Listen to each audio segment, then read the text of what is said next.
Manchester United 1, Real Sociedad 0. Let's go.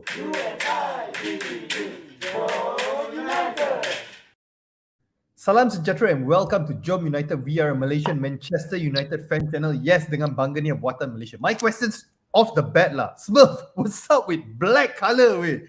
Is this a funeral or something, Smurf? No. Yeah, it's kind of like a funeral. I was watching a game this morning. All right, I was watching a game, and I was shocked. And mata sakit. Mata sakit. I tengok satu block dari biasa main defend. Main dekat atas, play up front. I couldn't believe my eyes. My eyes popped out. So I had to cover my eyes lah.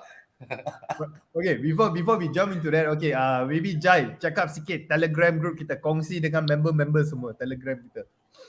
Okay, jangan lupa Jom United ada Telegram members. Dalam tu boleh cerita pasal Manchester United, boleh cerita pasal Maguire jadi striker, boleh cerita pasal pasukan-pasukan dalam gua, dan boleh cerita apa saja. Dekat dalam tu kita ada aktiviti juga, futsal, bola padang, apa-apa, stick, apa-apa semua ada.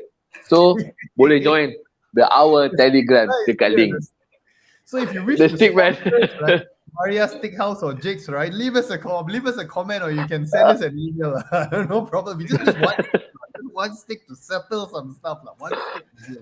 Nasi lemak juga. Okay, so anyway, back to the game. Right.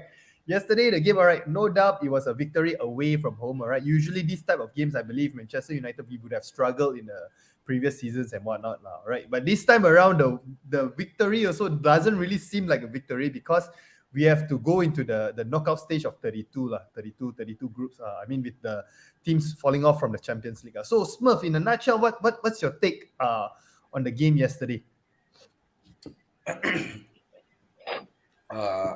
I did not see a game plan. Yes, I mean, from the first minute of the game, I think we were the one being pressured. Okay, we scored a goal. It's not that we had possession and we were playing 1-2 or making 10 passes before we scored the goal, and it was a good goal. Yes, no doubt to Garnacho perfect that goal for the young kid. I'm really glad. I want to see more of him. As we always mention, youths, Pellistri, I was a bit disappointed not to see Pellistri, but that's besides the point. But if you notice our goal in the 17th minute, it was a long ball back from David De Gea. Bruno got his header, if I'm not wrong, and then it settled down to Ronaldo, and he placed it really good pass. The weight of the pass, the accuracy of the pass for Garnacho to just go on and finish it. I mean, it was a good goal, no doubt about that. But besides that, I didn't see anything much in the first half. The other one was Ronaldo taking advantage of a mistake by the defender and almost got the second goal. I think that was the 41st minute.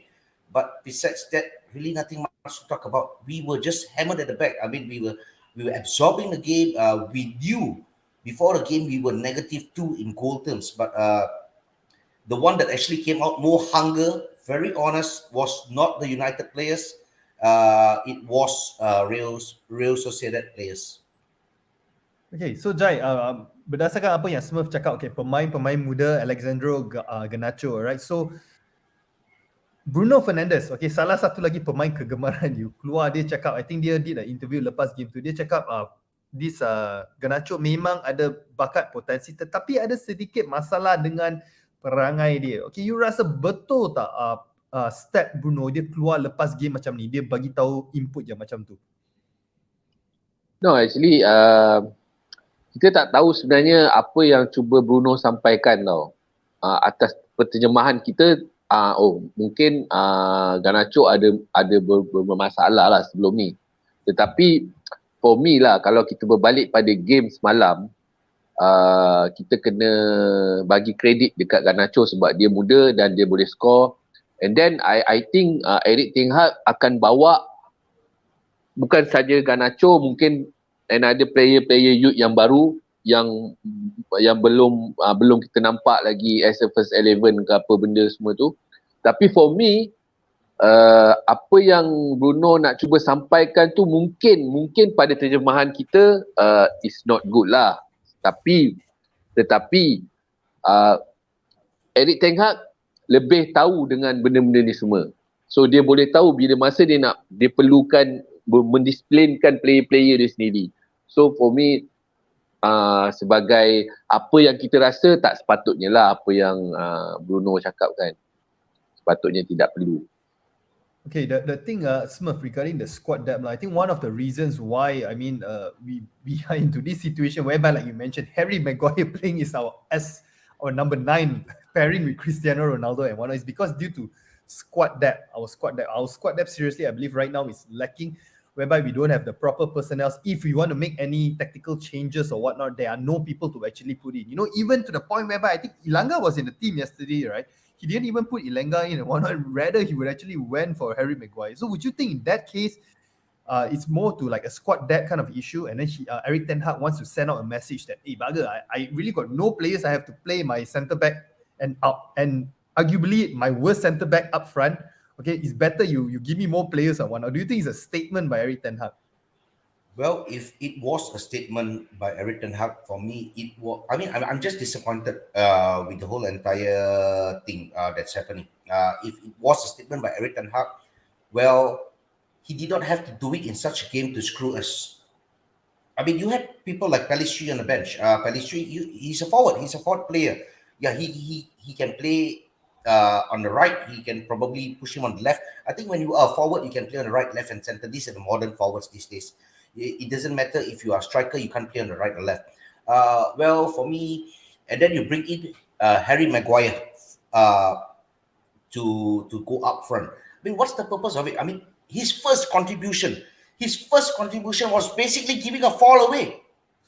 He was basically giving a fall away. That was his first contribution coming on the pitch. So what's the use of him? I mean, yes, he has the height, he can go for the header and so forth, but what now? The next question is, what's the point of Harry Maguire up front? Well, yeah, if he's not a striker, maybe as a forward for that game, when you can't even, I mean, the other players are not even crossing the ball. I mean, look at Bruno's cross yesterday. Van de Beek was off. Yes, Van de Beek was not in the game when Harry Maguire was on. But what's the point of bringing Harry Maguire into the game?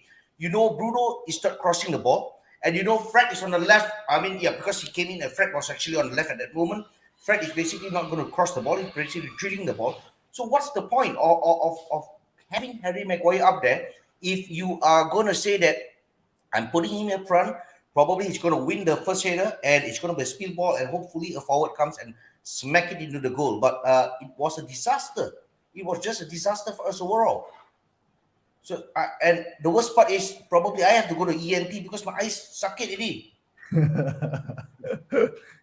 Okay, another thing I want to talk about, Jai, nak tanya ni, midfield. Okay, the midfield yesterday semalam, okay, Casemiro, Eriksen dengan Van de Beek. Alright. Apa pendapat you tentang midfield yang kita main semalam? Kalau ikutkan Van de Beek memang off lah. Dia kena lebih usaha lagi. I think bukan pace game dia dan bukan apa yang kita standard Van de Beek lah sebenarnya.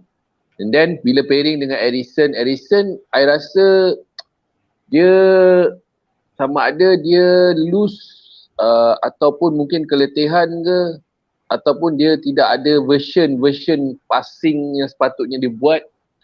Dan Casemiro pula game dia semalam dia lambat panas. I think lah sebab sebelum ni pun kita pernah tengok dia buat mistake silly apa semua, then dia agak loose, tetapi selepas tu dia dah boleh catch up but then kalau nak ikutkan semalam bukan betul-betul midfield yang betul-betul solid lah. I think bukan betul-betul solid.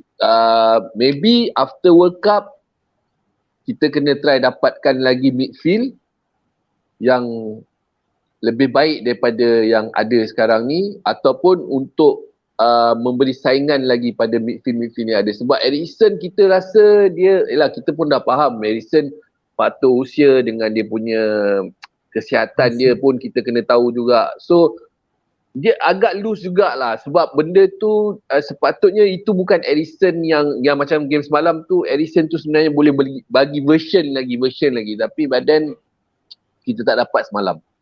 Mungkin sebab kita main dekat Real Sociedad. Okay. Main dekat Spain memang susah nak dapat, United susah nak dapat kemenangan kat sana. Dan lagi satu, yang paling saya nampak semalam, diorang betul-betul pressing, high pressing tau. Diorang tidak ada tinggalkan ruang dekat tempat midfield. So dekat sini salah satu masalah juga untuk midfield yang 3 orang ni, dan either bila Van de Beek pun off, Eriksen pun kurang version, Bruno pula dah tolak ke kanan. So Casemiro pairing tu tak betul-betul solid lah. Tak betul-betul solid. Kalau betul-betul kita sama ada either kita kena ada another option player lain lah next Januari nanti.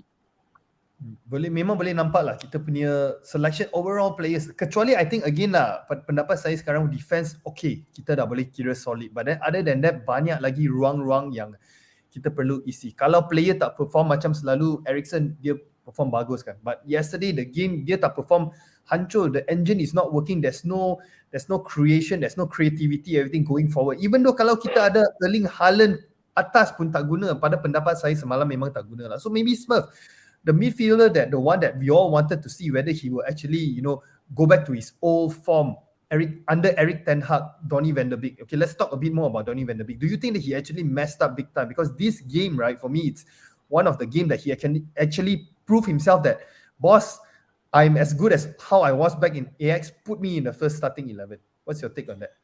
I think he came out after the game and said that he's happy to be in the squad after 2 months of injury. He's coming back and he feels fit and so forth. But the performance yesterday that he put in, was it even a performance? That's the big question mark. Was he even on the pitch? That's the question mark. He was not chasing balls. He was not having any input in the game. He was not helping out. He was not finding spaces, opening space and probably receiving the ball, making easier for his buddies to actually pass him the ball. He was not helping defensively because we were very much under pressure.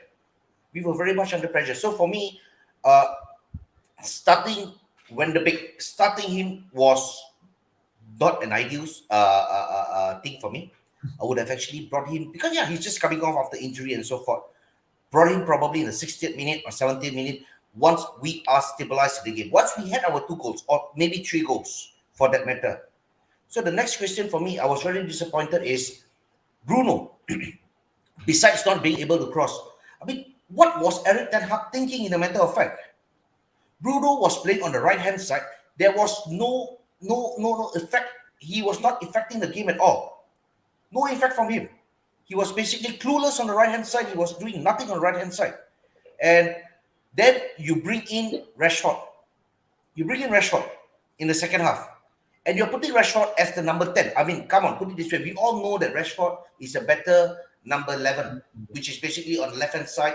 That is probably his best position.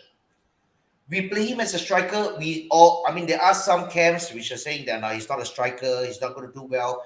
We are already in a dilemma on a 50-50 on that. Now you're playing him at number 10. Why not try him on the right? Or basically bring Bruno back to the middle.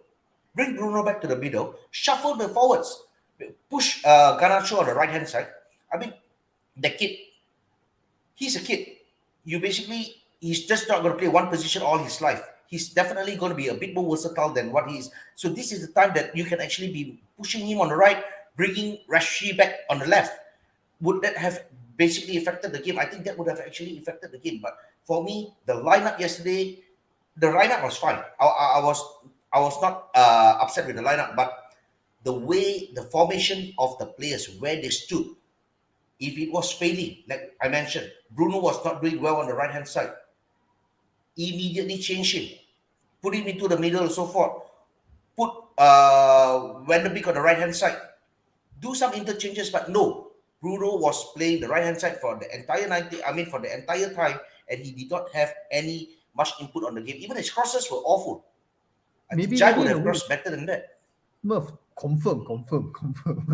maybe it's because one thing is in the coming game against Villa, right? Bruno is suspended.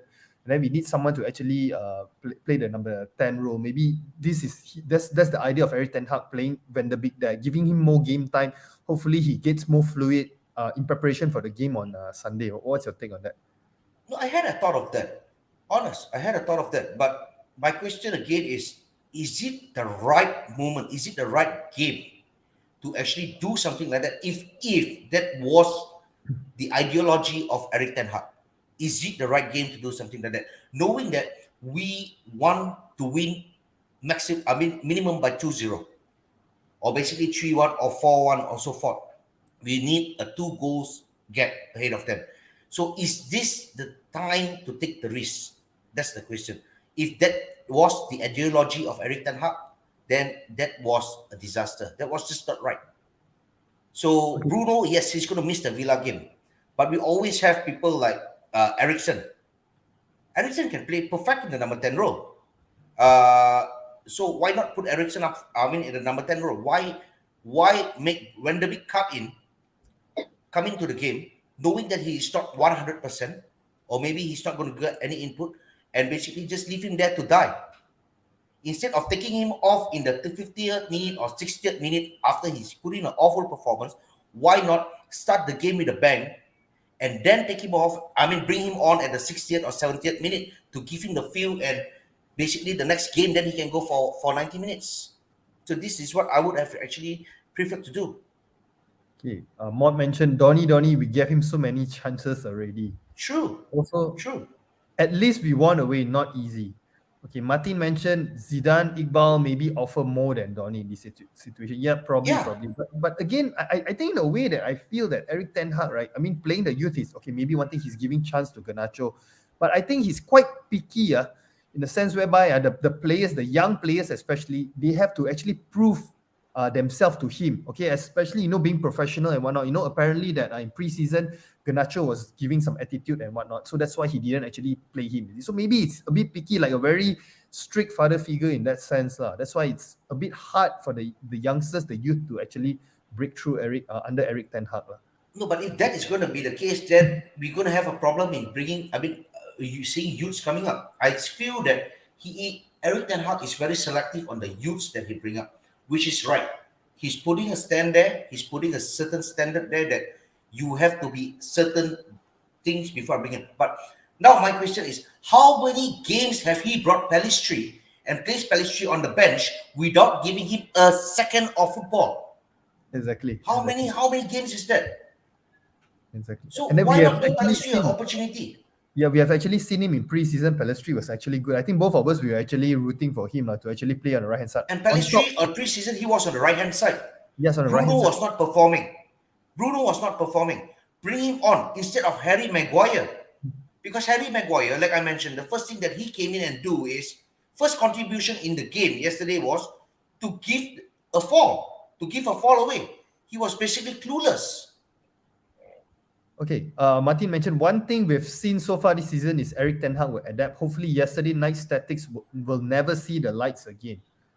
Okay, next comment. All right, Sunny mentioned Sabar Jela, we are still rebuilding. Okay, Sunny again mentioned you guys expect too much after last season nightmare. Okay, so Jai, soalan saya pada you lah. Okay, so berdasarkan input Sunny ni, okay, dan berdasarkan result kita semalam, okay, knowing that lepas ni kita perlu menentang team yang jatuh daripada Champions League. Okay, of course kita cakap lepas, when Eric Ten Hag datang, salah satu target kita, hopefully kita boleh menang piala atau go all the way in Europa. So in this case, you ada rasa macam takut tak dengan tim-tim yang besar yang jatuh ke Europa? No, actually kalau kita nak cakap pasal tim-tim besar yang jatuh ke ke Eropah League malam hari tu, diorang pun kalah juga. Diorang pun tim-tim yang sama. Cuma kalau kita nak cerita pasal apa yang Eric Ten Hag buat sekarang, so apa yang point gameplay, apa yang kita nampak perubahan daripada segi game by game, okeylah, sorry lah pasal apa yang Smurf cakap tadi pasal kenapa dia mempersoalkan kenapa Eric Ten Hag letak apa ni semua. Tapi kita kena faham tau, macam game semalam dengan intensity yang Real Sociedad press kita, and then kena faham juga kenapa dia letak Bruno Fernandes di belah kanan walaupun Bruno Fernandes kita nampak dia tak pernah cross bola, tetapi dia chase balik bola bila dah terlepas. Itu kena faham tau, sebab game semalam kita kena menang. Dan kita kena menang lebih daripada 2 untuk mengelak daripada jumpa Barcelona, Juventus, apa whatever lah. So, dekat sini, gameplay mungkin berubah waktu itu. Gameplay berubah waktu keadaan. Kenapa tak masukkan Elanga? Kita kena tahu Elanga sangat worst bila buat defensif. So kat sini kita kena faham tau. Setiap benda yang macam Sani cakap, Sani yang komen tadi tu, dia kata rebuild. Yes, memang kita tengah rebuild. Dan kita macam orang kata underdog. Kalau kita pergi lebih jauh, ada gameplay, itu adalah salah satu benda yang bagus untuk United. United bukan United untuk hari ni. United akan datang juga. Kena faham Erik Ten Hag dia tengah buat apa. Dan kenapa pula dia letak Maguire di striker. Kita kena faham tactical tau.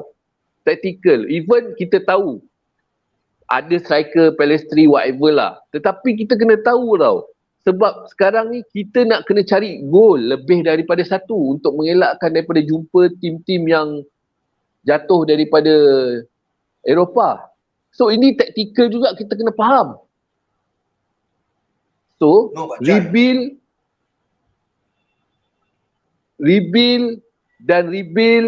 ada gameplay, ada positif daripada contoh kita nampak Dalot apa yang dia buat. Kita kena tengok David De Gea apa yang dia buat. Kita kena tengok game player-player kat situ. Bukan kita boleh tengok hari ni kita apa? Tadi Ajay cakap Bruno on the right hand side. Semalam dia kejar bola dekat belakang. So that is probably why kita tak ambil dia keluar. Walaupun dia naik atas tak boleh crossing. Is that right? Is that what I gather from you? Tetapi mengapa kita lebih ada kurang. mesak? No, lebih kurang. Mengapa tak ambil Bruno letak Aaron Wan-Bissaka saja kalau kita nak defend? Sama juga Aaron Wan-Bissaka naik atas tak boleh cross macam Bruno. You want to be defensive when you want to win the game 2-0, more than 2-0. It doesn't make sense. If you are going to put a player who's going to go back to chase the ball. Okay, I jawab semua. Proactive going up. I gotta read this, is damn funny. Sandeep you mentioned, didn't know Neo is a Man United fan. No, Sandeep, like I mentioned lah, just to clear air, Sandeep, I mentioned, I was shocked yesterday when I saw Harry Maguire coming into the game, and he was not in his normal position. He was playing up front. I couldn't spot him. But when I saw him playing up front, my eyes popped out. So I'm sorry guys, I just have to sakit mata lah. Okay, Jai, you nak respond pada apa yang Smurf cakap?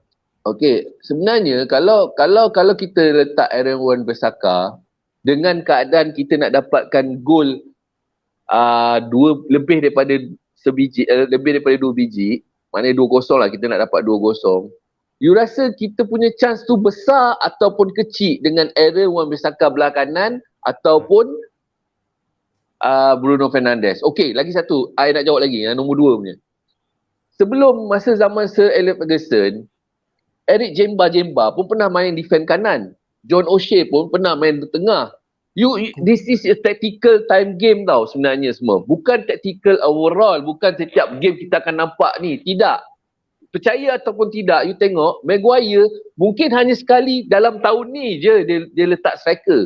Sebab kita memang ketandusan striker dengan ketinggian yang ada pada Maguire, mungkin dekat situ ada kelebihan. Erik Ten Hag letak tapi tak diterjemahkan dalam game semalam dengan cross apa semua.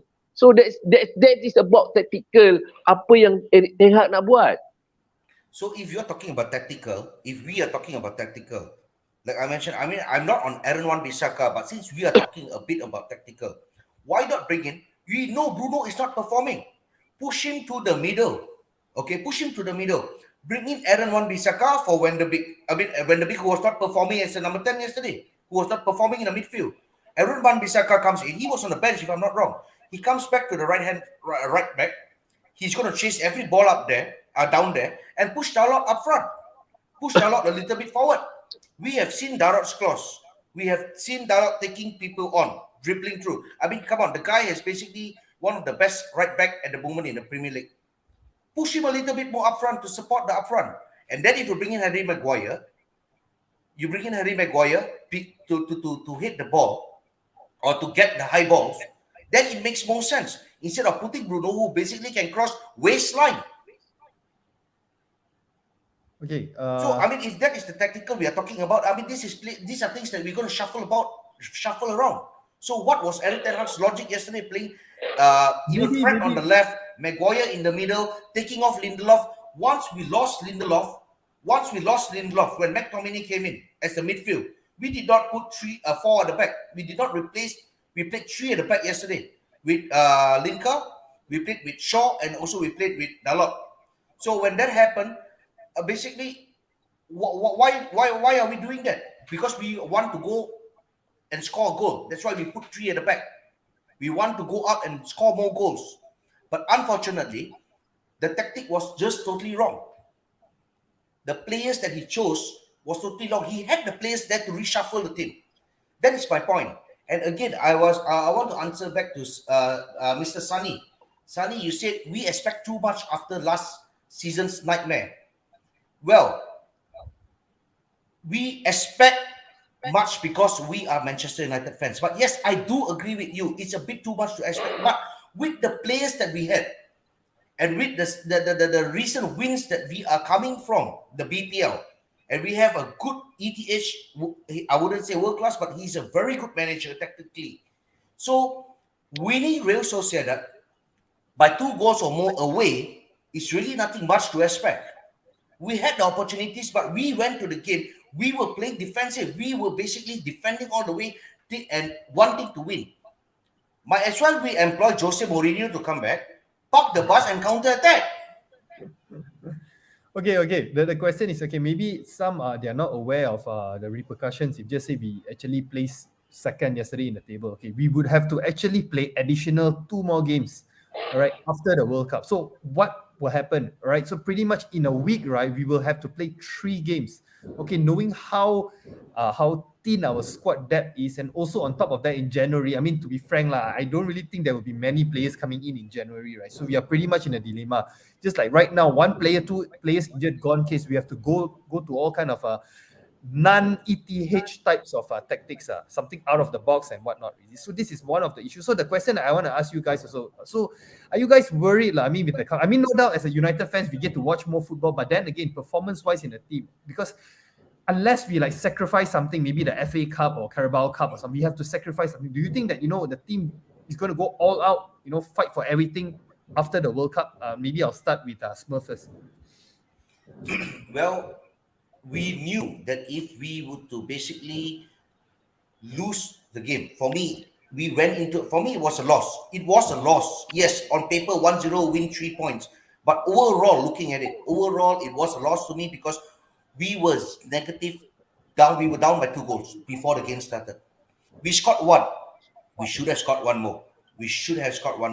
Put it that way. But knowing that, now what is happening is the FA is going to have a tough time finding us a slot. Yeah, he's going to have a tough time finding us a slot in between the weekday games or so forth, because our weekday games are basically taken up either for FA Cup replays or Carabao Cup, like you mentioned. So now we're just going to have a headache, and we're going to have a very, very tight schedule. We're going to walk on very thin ice. So thinking about that, injuries is going to kick in if we don't bring in new players, or if Eric Ten Hag is not going to give more youth opportunity into the first team slowly. Okay, because I think, like I mentioned, I'm quite disappointed with Palistr's case in the sense that he has been on the bench for so many times, but he has not played a single football in the Premier League or even in Europa yet. He should have probably been given 5-10 minutes, in fact, yesterday, instead of Harry Maguire, if you ask me. So, knowing that it's so dangerous, so tight line, we are basically going to have a problem with it. We are certainly going to have a problem with it. So, for me, I think that losing yesterday's game, yes, for me, it's the loss. We know the consequences that we are going to walk on the thin ice, taking consideration into the injuries. The World Cup is coming anytime soon. That is basically going to give us a very, very, very tight schedule to work with. And yeah, I just hope that we would actually come out and we do not, we go into the FA Cup, no replace in the future. We win most of our games. It's either we win, we proceed, or we really lose to a better team performing on that particular night instead of having replace. So yeah, I want to minimize the games as much as possible. Okay, Sunny mentioned, knowing this sport, we won't buy anyone in January. Martin mentioned someone should have scored that chance. Yeah, true. No, I agree with Martin. Ronaldo should have scored that try. Talking about Ronaldo, I'm sure you're talking about Ronaldo, unless we are talking about Harry Maguire. Yes, but one thing is basically he took his chances. He took the chance. He created the chance for himself. It was not a pass by anybody. We were playing one route football. From the back, pumping the ball. From the back, pumping the ball. It was no play through the midfield yesterday.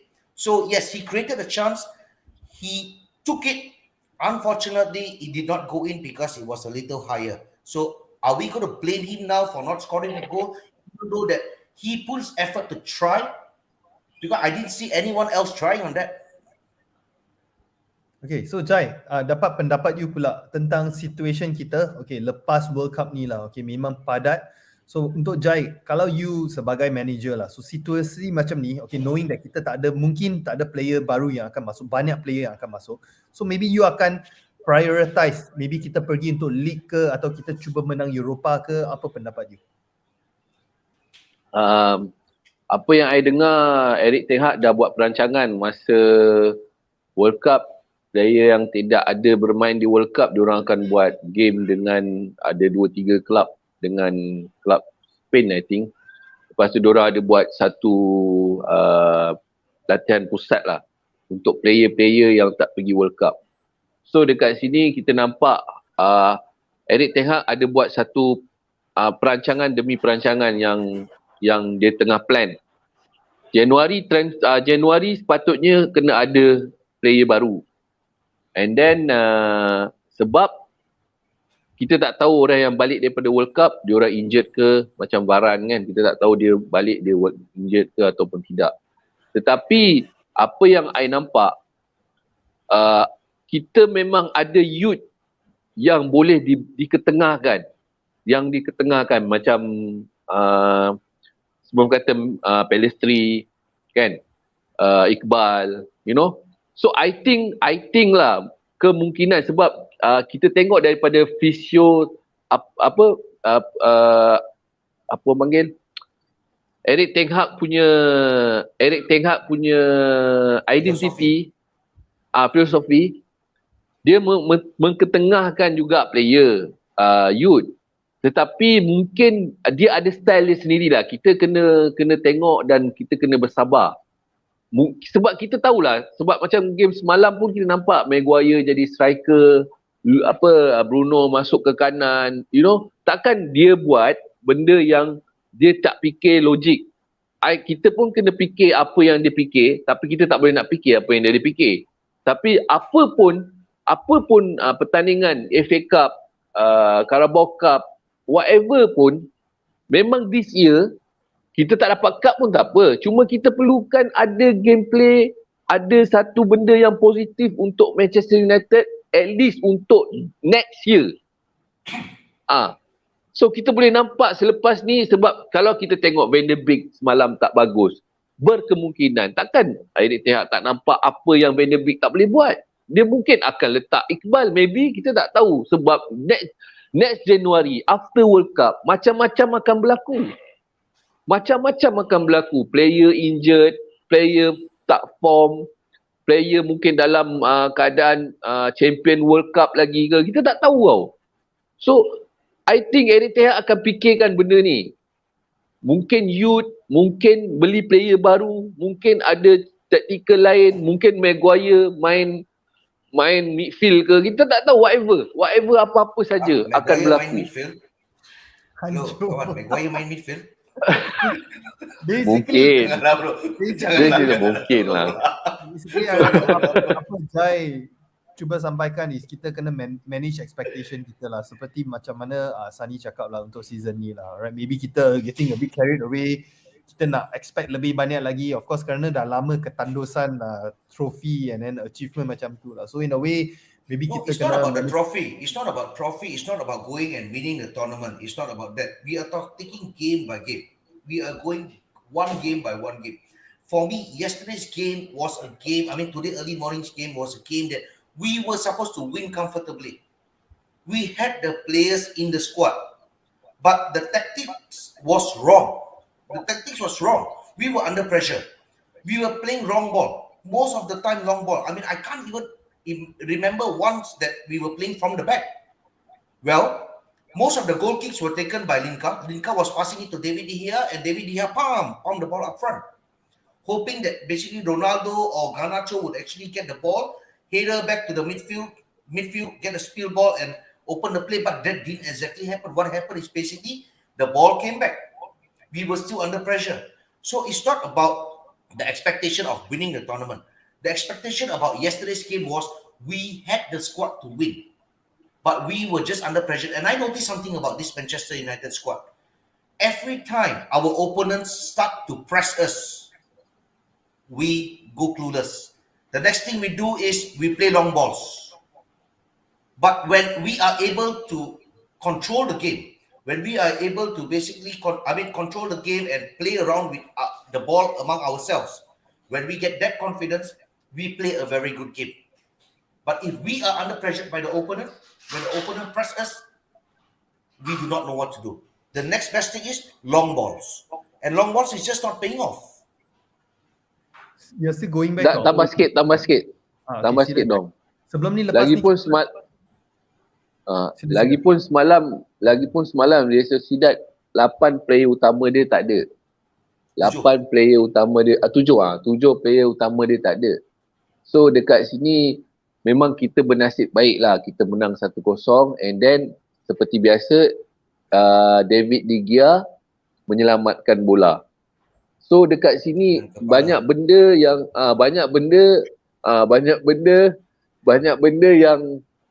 kita bernasib baik. So kalau nak ikutkan pencapaian macam untuk kita nak dapatkan Carabao Cup, FA Cup, whatever cup pun dia sangat jauh lagi. Yang paling mustahak sekarang gameplay kita.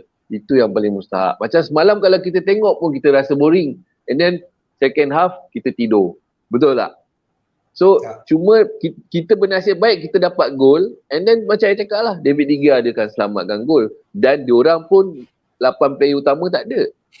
So dekat sini kalau nak compare lepas Januari kita nak jumpa Juventus ke Barcelona ke kita rasa kena fikir semasak-masaknya lah untuk dapatkan gameplay yang betul-betul. This is not about untuk game semalam je. Akan datang punya game. So it doesn't matter who comes after this. Well, to be very, very honest, there's one team that I hope comes by, which is Juventus. Why? Because I want to have Pogba on the. He won't be on the bench because he's out injured. Hopefully, he will be in the stands to watch his team, the team that he went to, the team that plays in the Champions League, lose to us in the Europa League. I really hope that is the case. And so with that, I'm hoping for Juventus. And with that, guys, thank you so much for joining us for this episode tonight. Okay, like usual, please like, share, subscribe, and we'll see you guys in the next episode. Good night. Subscribe, guys. Subscribe.